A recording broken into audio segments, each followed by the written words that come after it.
Man, this is lifestyles of the poor and unfucking fortunate. But I tell you what, but bitch, we got views. All right, what's going on, everybody? It's your boy Chad Arms. This is Chad Arms TV. Got my business partner Squints with me. You already know. You already know what it is. And we are here with one of the legends in the independent rap scene, period. Especially Absolutely. where we're from. You want to introduce yourself, man? Sonny Paradise, Sonny P. I guess many names. I guess that's the one. Right.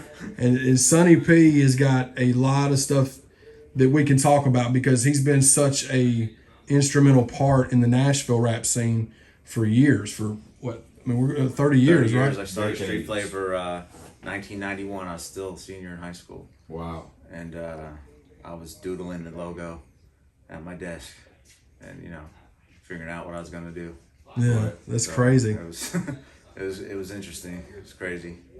So let's take it back that far. Hell, let's start there. I mean, you say you were doodling in class. I came from New Jersey in 91 with my dad, who just got out of jail.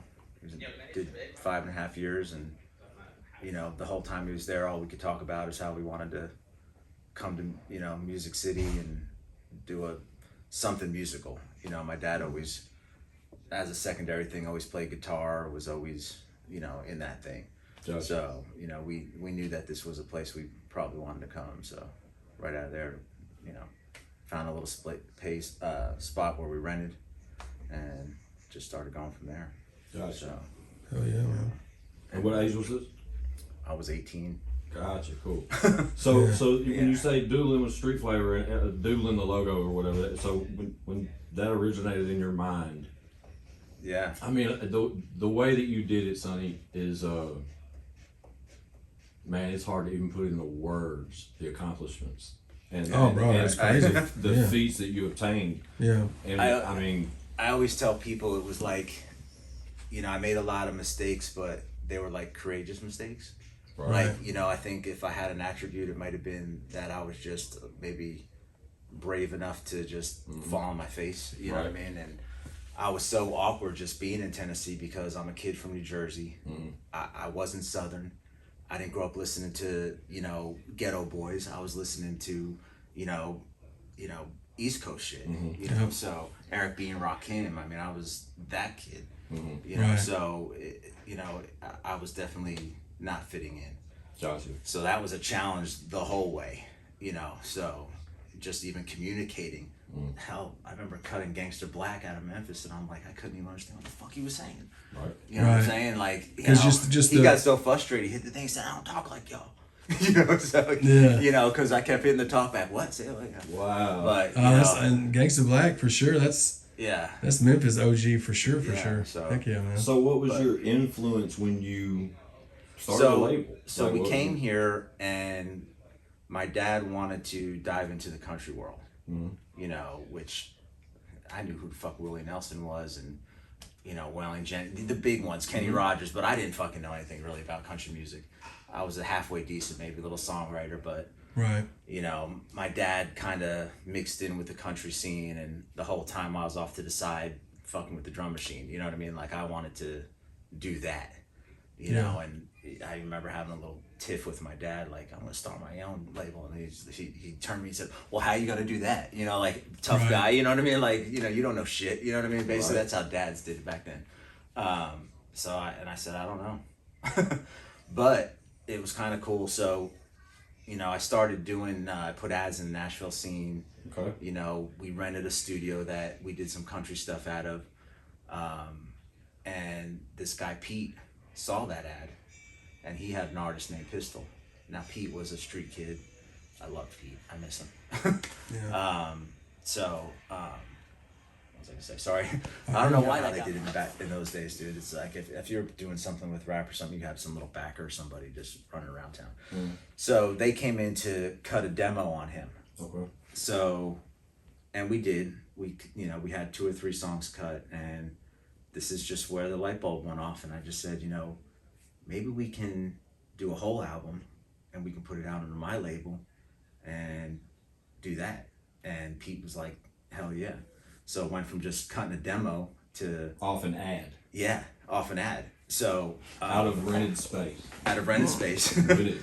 So, but the cool part is I had this old school 50s radio promoter that hung around the studio all the time wanting to promote indie country albums. Blind in one eye, smoked one fucking cigarette after another. He used to promote big records. Because back in the days you had radio call days. So the promoters would call into the stations and try to push whatever was going on. Okay. So this guy was old school. So he pulls me to the side one day and he goes, I've been watching what you're doing over here. He's like, you know what you need? And I was like, what? He's like, you need distribution. And I was like, well, what the fuck, what's that? Right. You know what I mean? He's like, you need to call up them Phillips boys in Memphis and see if you can work out something with them, if you're going to be making albums and shit like that. Yeah. So that's what we did. And, I had pressed up, I think, 5,000 copies of Hitting Like a Bullet was the first album. And, this is back when I shot the freaking pictures for the covers. I was gonna say pause. 5,000 copies of what kind of format? Cassette. Tape. So, sure. Yeah. So I think I did 2,500 cassettes and I think I did 2,500 CDs. And what year was this? This was end of 92. Oh, yeah. So tapes were still mainly the main source. Yeah. Absolutely. You were balling if you had a CD player in 92. Right. Yeah. So, well, actually, maybe in different. I may have done probably a little more cassette and a little less CD at the time. Right. Yeah. But funny story, real quick to a side note of that is when I got this is right when they passed parental guidance guidelines in certain places. So I got all the CDs in, and I didn't have any parental guidance stuff on any of them. So I had to make these little parental guidance stickers. Yeah. And I had to sit in the back room and put one sticker on each one. Wow. Doesn't seem like a lot, but when you put 5,000 stickers No, on that's I know all about it. it was, for and sure. nobody was helping with anything. But there was a couple of guys, like street guys that, shout out to K-Rob, guys like that were really cool guys at the time. They ended up starting For Real Records and doing Cool Daddy Fresh's album. All those guys kind of worked for Street Flavor at one point, and then they all went over and started For Real Records. Which is a whole different branch of Nashville history. Yeah. When it comes to this rap shit. Yeah, that was a thing. But so we put it out, and Pistol caught a little traction. You know what I mean? It was kind of the first thing. I was doing some cool stuff back then that no one was doing. When I grew up in New Jersey, you had K-Tel records that would come on TV all the time, and they would do, greatest hits of the 50s, and they put the CD on like this velvet cloth, and it would be the cassette and the album. Like they say display. you can buy this whole thing for $9.99. Buy it now and get the 60s for an extra. So I took that format and I called up. I was dating this chick at the time actually who worked for local television, and I was able to buy like $5 spots on college basketball finals. I was able to, back then I could buy these little TV spots for $5 at a time. So, and then eventually I was buying them like before the Martin show came on or in between, Arsenio Big Hall. syndicated shows. Yeah. But when someone saw that in Nashville, they didn't know that I was just buying it locally. They thought it was part of just the regular commercials. You'd see a Sprite commercial and you see Pistols commercial. And that was something that, it just seemed a little bit bigger, a little bit more major maybe than anything that had come. John Lennon always said before that Elvis there was nothing. He didn't literally mean there was nothing. He just meant that it changed the game in a certain way. And I feel like the way that I started doing some promotional stuff back then, I think gave Street Flavor a little bit more like, oh yeah, something real has come to Nashville, and when I moved to Nashville, 2nd Avenue was boarded up. There was no rap station. 92Q basically laughed me out the door. There was this big old fat country guy with a beard, and here I am, this skinny Italian kid, like, hey, will you play Pistol on your station? He's like, dude, are you fucking crazy? Like I just looked insane for 90% of it, but we had a good little street team of people, and Nashville was ready for it. Memphis kind of had to jump on everything. And it took a long time for any radio. I still had to go to Memphis to break anything. I'd go down to Hot 97 or, you know. So we're talking like 94, 95-ish around here? Well, Or no, just I mean, later Pistol on? was still, this is still 92, 93. Gotcha, cool. Still, But I mean, there was no way to really market it other than me buying TV spots and street promotion. Yeah. So. But still TV spot, just to think of TV promo. Yeah, man. Yeah, In well, that was the thing. I 92. mean, this is before the box. This is before any of that. I don't know. No one's gonna remember the box, but Oh, I remember that. Yeah. yeah. Yeah, sure. So so we started to get a little noise, and one day I got a fax. I got a fax come through. Okay, so I'm looking at the fax, and it's a invoice from Selected Hits, 5,000 copy invoice. It's $5.99 wholesale for me. Yeah. 5,000 copies. I'm like, this is almost 40 grand right here. Yeah. That's when I was like, oh yeah, this is gonna be dope. Right. So, I took most of that and put it back into street promotion, buying more ads. Pistol got in. One day I'm sitting in my office, and I actually had an office on Music Row, actually. This is back when you could still afford a cool little spot. And that was the other thing, like, I always wanted to do, like, I wanted to have a level of legitimacy by being the first, like, urban label to have an office on Music Row. There wasn't one. Right. You know Especially what I mean? that time, yeah. Yeah, and it's like I just always felt like maybe because I came from the New York, New Jersey area, it was just, everything was coming out of there at the time. That in California, so I saw a few things that I think I was able to, even though I was young, I still saw stuff like that. So I was like, I'm gonna do it like this, so where was I at with that? So one day I'm sitting there, and I get a phone call, and it's Eazy-E. I'm like, what the fuck? This is still around that same time frame? Yeah, 92, all same time frame. So he starts talking to me. He says that he's heard about Pistol, likes it, and I'm like, holy shit. You know what I'm saying? So I call everybody in the room, you know what I mean? For sure, dude. But the crazy part is he got me too, because he started asking me about samples on the record. And I was like, oh, fuck. So like, I was so nervous about talking to him that I couldn't even remember where I got half the samples. But so from there, we flew out to. But that conversation, was it aggressive when he was talking about the samples, or No. Like, It's just dope, or I what? just wanted to tell you how nervous I was. Right. Yeah, for sure. and That's dope. that That's cool. how he was stumping me pretty much. He was. Let me tell you something. You want to talk about a smart little motherfucker? Right. That dude was sharp. Yeah. So when you're having a conversation with him, he's just around, hey man, is that, the Isley Brothers, that Let's Ride, and I'm like, yeah, I'm Right. looking, Yeah. So that was cool. So, I put a deal together with Ruthless for Pistol. I don't, they had Relativity. What year was this? This was going into, this was towards the end of 93 now. Okay. So you're 19, 20. Yeah. Jesus Christ. So, Sorry. So Pistol didn't really, well, people, these records were, I wasn't selling 20,000 records. Like someone's like, oh yeah, he sold 100,000 copies and my shit never paid me. No. This was like, maybe we sold 8,000 copies maybe before I did a deal with Ruthless, what I mean? So, but on the street in Nashville, in the surrounding areas, 8,000 people have a Pistol record, Physically have it. For sure. Physical That's copy, before all that internet stuff, for sure. So, New Life couldn't keep them there, that kind of thing. So it was, it was good. They had SoundScan back then. So because I actually had something else I had, because I went through a distributor, a lot of the local bands at the time, Blow Pop Crew and all those guys, they, there was people before me. It wasn't maybe as organized as well. It wasn't, put together as well. You know what I mean? Yeah.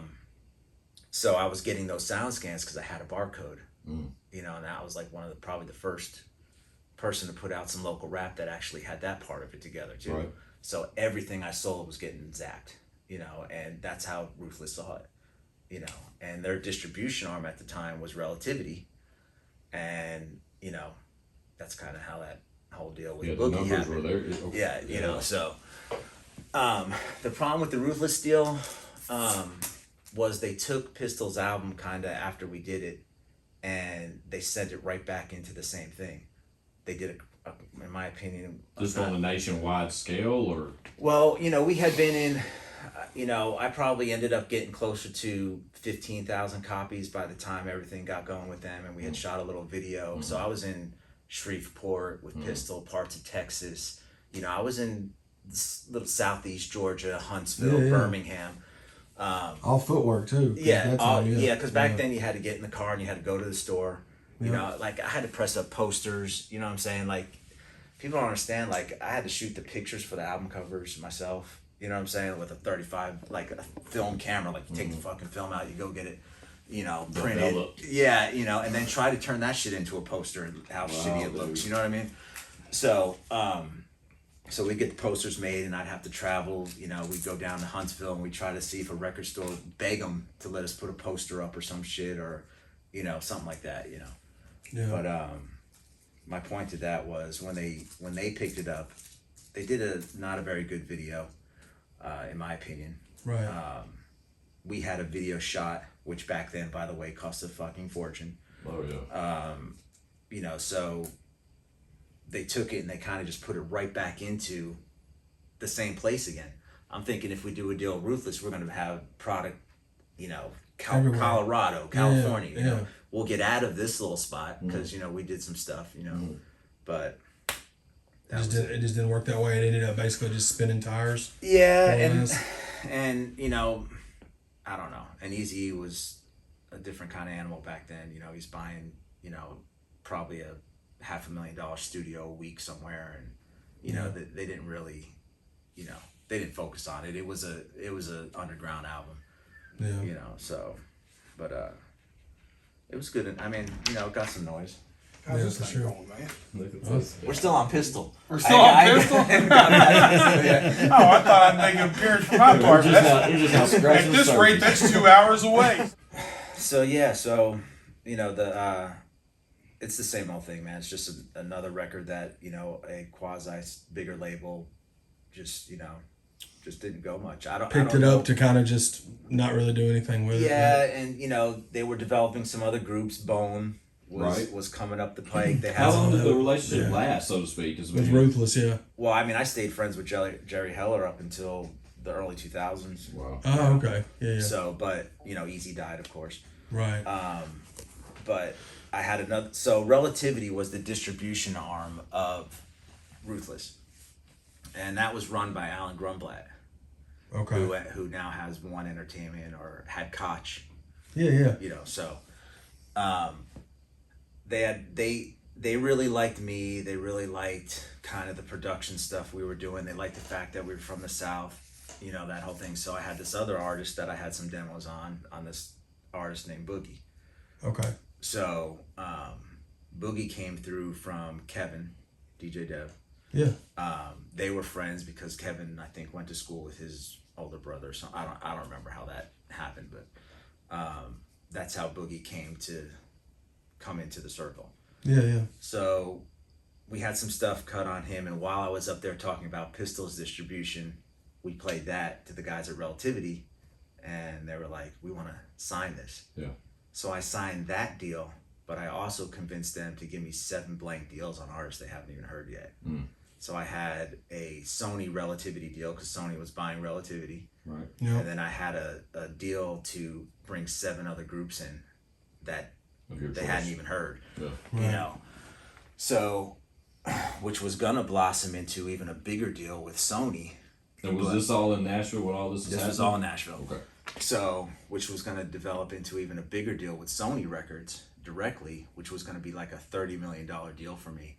And Tony Draper from Suave House got my deal because at the time, this is what Sony was doing literally. They had Suave House's deal on the table and my deal on the table, and he had more sound scans than me, and that was it. Oh, That was the decision maker. Who had the most sound scans at the time?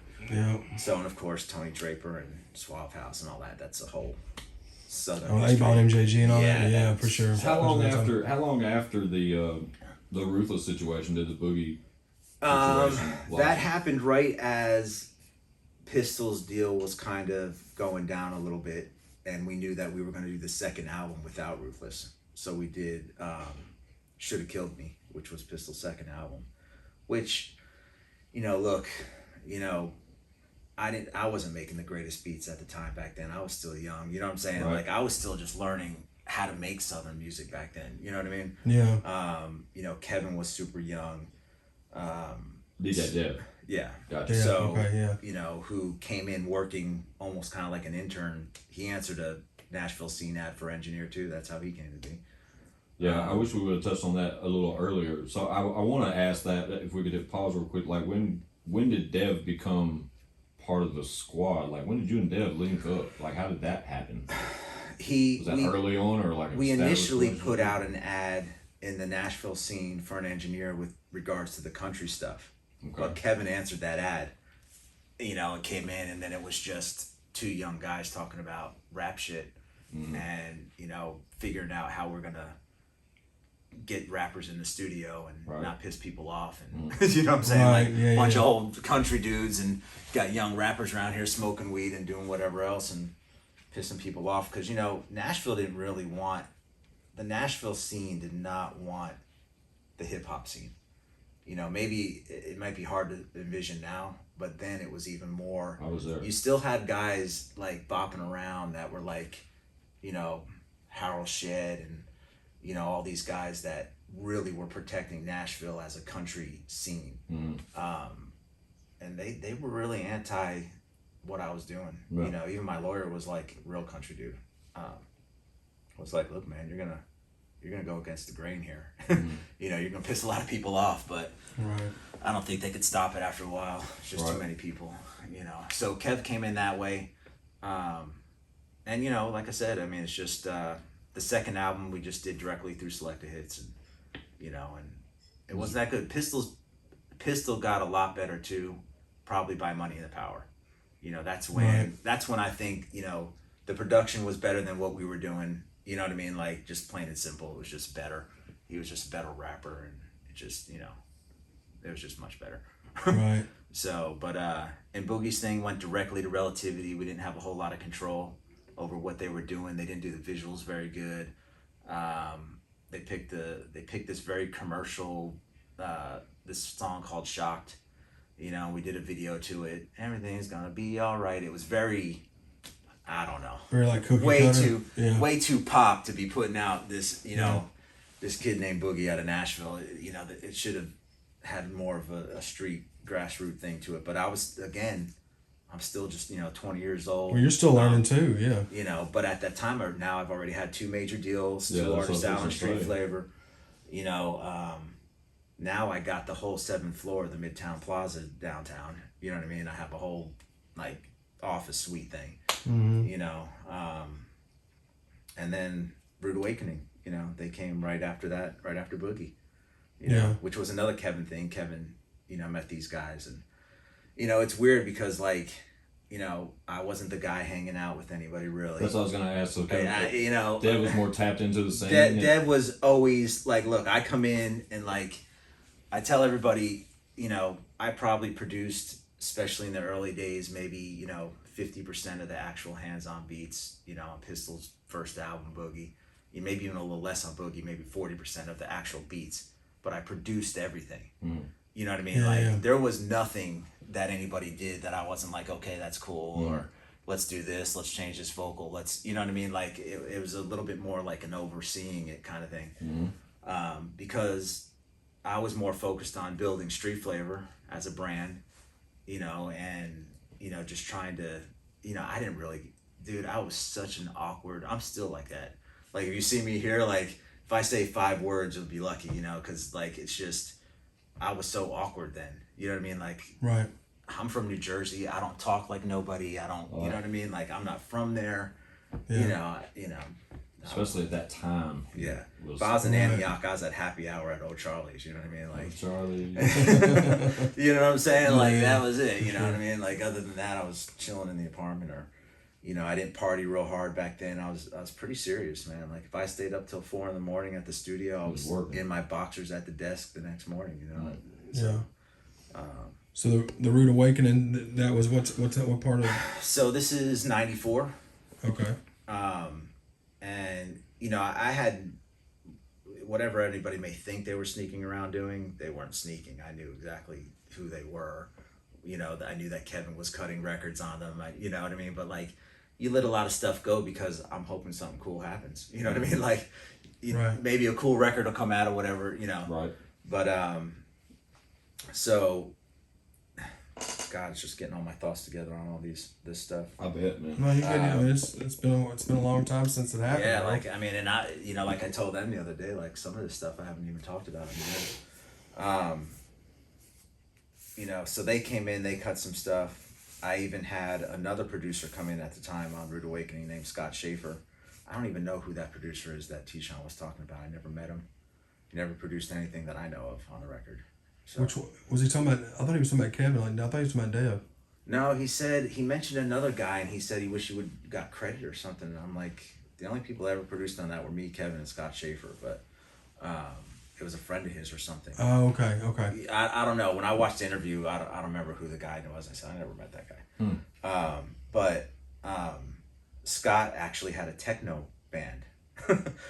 and this was the first time that I had ever done anything digitally, like with Pro Tools, sampling inside of like a digital thing. It was all MPC. That's crazy. We just touched on that. 2-inch tape. Yeah. ADATs were like just coming like to be something that you would use. Some of these kids don't even know know what that shit is. Yeah, Man. dude, I had a 16-track Ampex 2-inch recorder. Still got it? That no, I fucking So wish. it was worth Probably $4. worth $500,000. Right. But I bought it from some old school piehead like country dudes from like the 70s. Right. But I mean, this thing was like moving a Volkswagen to get Yeah. it in and out of the studio. You know what I mean? But so this was the first time that we had incorporated any kind of digital stuff. But this kid was a techno kid that like was doing all that stuff. So like in Falling, when you are running and you hear all that that was all in the box. Wow. Which was like cutting edge at that time. Brand new shit. So you know, that drum loop in Running. Yeah. You know, I'd have to do that on the MPC, or I'd have a shitty sample I'd have to grab off a record to get that loop, you know. Yeah. So anyway, but so yeah, so we cut some songs and they ended up getting an album together, and this was a crazy story. You know, but back then you had stuff like Make It or Break It. I think was that the name of it on 92Q, or I think Make It or Break It. Make It or Break It, right? That's right. Yeah. So, you know, I was able to get them on like Make It or Break It, and then you'd have all your family and friends call in and say, please, you know. So, and we used Fallen as the single, and I was able to get a little college radio play. But here's the thing, like, it wasn't that Kevin had to sneak around Rude Awakening. It was that, you know, people have to remember that the only thing in the white rap world, you know, when you think about white rappers at the time, was like, you know, Vanilla Ice, Third Bass. Oh, yeah. Yeah, You that's know, what- that's what so I'm it, saying. Yeah, That's it what you're definitely was not a popular Absolutely. Right. thing, you know, because You said we're at 94, 95 right now? 94 when yeah, Rude Awakening 94. dropped. Yeah. Okay. So this is 94, getting, you know, moving through 94. So it definitely was not something that people were It even was thinking about. unheard I mean, of. and it was like, Well, and to me, it was like, I personally thought it could be a cool idea, but an industry-wise, I'm like, there's no way I'm ever going to be able to break a white rap group. You know what I mean? Yeah. at the time. Yeah, because I just didn't see, you know, marketing-wise what I could do, what you know, where I could go with it. Oh, I you know? totally get it.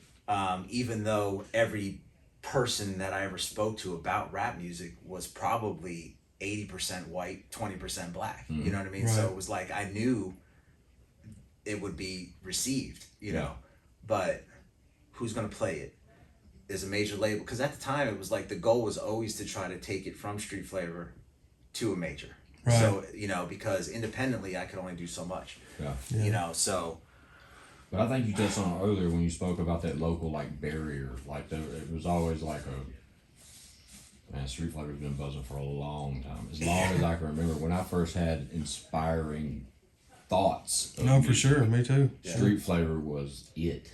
Like, yeah, top tier shit. Yeah, Like, for sure. Especially to us. I appreciate it. And Yeah.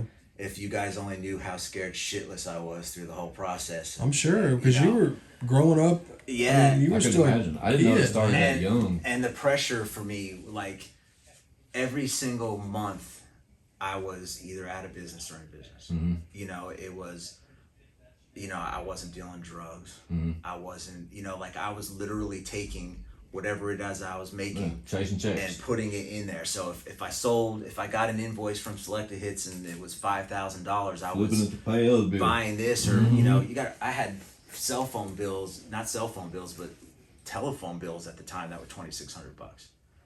You know, like, you know, if I were to send Pistol to go open for Scarface, and it was him and 4 other people, you know, it's a $2,000 venture, right, in 1994. Yeah, you know for what I sure. mean? And you know, so you know, it was really, it was always feast or famine the whole entire time. You know, and you know, I probably could have done a lot of things different, but I was always trying to make it have the feel of a major thing, you know, as much as I could. right. You know, but it was scary as shit. You know, and I was still young, and you know, a lot of like Pistol and me are the same age. Mm. So there's a lot of that, you know, how much will he respect me in the position that I'm in from an artist and a label? You know what I mean? Because y'all are both, you know, We were the same. age, You know, I think Boogie was a year younger than me. You know, so I think T-Sean is probably, I don't know, he might be a year or 2 younger than me. I don't Do you have a Yeah. relationship with all these guys now? I think I do. I haven't heard from Mike, and I don't even know when. Probably since the '90s, you know. But T-Sean, I've over the years periodically. I think I love T-Sean. Yeah, for sure. know? He shouted out you. Fuck Chad Arms. Yeah. Damn, dude. Street flavor, bitch. I put a fucking bullet through your window, son. What's up, bitch? So, T-Shawn was shouting at you and your son on the interviews Yeah, we yeah. did too, for sure. and you know, T-Sean was always cool. T-Sean and me, I was a little more comfortable with him. Yeah. You know, so, and you know, there was a lot of that. And even when I went to the distributors or radio, dude, I'm 20. It's like Lorenzo, my kid, going to a radio station and trying to convince them that Yeah. you're something and somebody, and they're looking at you like, dude, I mean, Yeah, you know, you're 20 years. it's our Yeah. curfew, What do are you know? doing here? Yeah. You know what I mean? Like, yeah. I try to envision it. I've known Sonny for a lot of years. that he looks the fucking same as a dad. Yeah, Anyway, so. but you know, That would be crazy to think about, like, you know, just that age doing all that stuff.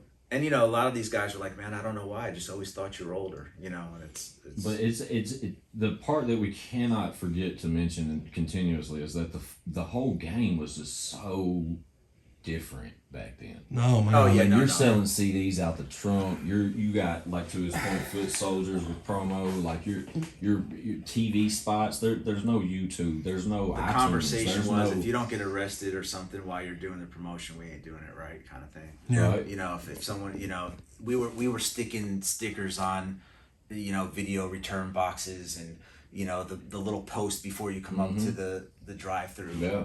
You know, Club parking lot. yeah, Windows and shit. and you know, we got to a point where, you know, we were doing some pretty big things, but like I didn't have the merch thing down, you know, Yeah. and because Completely different. even game. in the rap world though, that it wasn't even conceivable back then that artists could do shows. There were no venues. There was like a rap show's considered trouble, and you know what I mean? Like there was nothing. I mean, everything was going against the grain. It was so difficult. So no radio, no venues, you know, and then all the expectation is on you as the label. I think I probably have more people maybe mad at me for what I wasn't able to do, not necessarily what I ever did to somebody, you know, but. That's almost word for word what Bravo said Right. about why people may have said they had a problem with you back in the day is exactly what you just said. You know, It wasn't that you did anything to them. It was that you didn't maybe do something for them that they were wanting. Yeah. Which is just what he just said. Yeah. Yeah, and it's you know, Bobby was always smart, you know, but yeah, man, it's like I said again, I was really month to month, like if something didn't happen or someone you know, I shot a second video with Pistol, which was actually pretty good when we shot it in Hadley Park and we had all these people come out. It was actually pretty good, but I shot that on 16mm film. Yeah. You know, which was I think fucking $1,000 every 500 feet or so. I don't remember how real they to calculate. real. Yeah. Like, so, if you want to shoot shot on 32 millimeter, you're talking about $1,000, The $5,000. editing process to Yeah. that? Oh, the coloring, I had to get, $30,000 to shoot what I could do on a phone in 5 seconds now. Right. It's insane to think about how much that's advanced. Whole different game back then. Yeah, dude, Yeah, it took a different breed of person to do that. When I finally built the studio that I think Michael Knight and them were back in Mount Juliet, I built that whole studio. Hermitage. Yeah. I'm with you. Yeah, and I used to own that building. I think he owns it now, but I bought those buildings before Tractor Supply was even there. Gotcha. I remember that spot. That was my first encounter with street. Yeah, and it cost me $80,000 to build the studio, and $70,000 to buy the gear. Big boy shit. But I'm saying, the gear isn't what these guys are getting out of something that they can buy for $2,500. Yep, it's Sam Ash. Yeah, you're talking about maybe a little digital console, and I think I was running the 16-bit ADATs at first. Then, so I don't know. It was just crazy. it's crazy. Crazy as hell. So Rude Awakening. So I'll get into the crazy part of what I feel that whole thing was. So Rude Awakening's going, and I think I had ordered a few thousand copies on him. And I also did an album on Papa J, which was Boogie's brother. Papa J, I forgot all about that one, dude. So I was like, we're going to release these at the same time. And this is a thing I really want to take credit for. It's a thing that became kind of a little bit of a trend in Murder Dog magazine and stuff Murder like that. Dog. Yeah, Wow. these early That was the hardcore publications magazine. I said, we're going to promote and we're going to market the two records together. So every ad I buy is going to have both albums in the ad. Each trade card insert is going to have both albums in it, and so everything you see is going to be a piggyback of each album. And that became a thing. Like you would Master P used that exactly, and sure. that's a big one. That's he took it right out of the playbook. So except he did it with 10 artists. Right. He put Blockbuster out of business. Because what happened was Master P was really the marquee. Then you had maybe Mystical, but he had 12 other artists that weren't selling. But Blockbuster, who was the big chain at the time, was still buying all the other 12 artists because of him at the same rate that his they were cosign. buying him. Yep. And back then, when you didn't sell a record, you bought them back. So Blockbuster lost $90 million on Master P. Because not everybody's buying Skullduggery's album. Exactly. Right. But they were ordering it just because it was under No Limit. It was just, so anyway, that was off topic. No, that's cool though. So, like I said, I had a little bit of college radio on Fallen, and he was talking about t-shirts and stuff, but I really don't even remember making t-shirts on them. If we did, I never saw a dime from the t-shirts. I most likely gave them to everybody and said, go sell them, I might have watched it. He said he thinks somebody may have ran off with him or something. Yeah, if I here's the thing, I had so much shit going on that a box of t-shirts or 2 boxes of t-shirts probably never even made it in my office, to be honest with you, or you know what I mean, or Kevin had gave out half a fucking box before I could even open it, or you know what I mean, so things were kind of going all right. I had, like I said, I had the big office, Midtown Plaza, Rude Awakening, Papa J, Pistol's second album had come out. It didn't do very good, which was probably our fault, just because, again, we're an independent label. Right. Only have so much money. Right. I had a distribution through Selected Hits, and they had this thing called cross-collateralization. So what that means is, if one record's doing good, but another record's getting bought back, they cross-collateralize that income amongst all your records that are part of your distribution deal. So if I'm making 10 grand on one record, and one record I shipped out 5,000 copies, but we had to buy back 2,500. You buy that back at $16 a copy, or $14.99, whatever fucking CD was at the time. Yeah. So times that 1,000, eats up all your profit, and you don't get that check. You know what I mean? God, so that's why I changed doing those type of distribution deals later. But they used to really get you.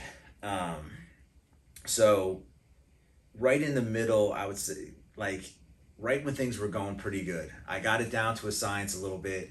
I had a little bit of income to where I could, pay my rent in the studio. And keep in mind too, I gave these artists advances.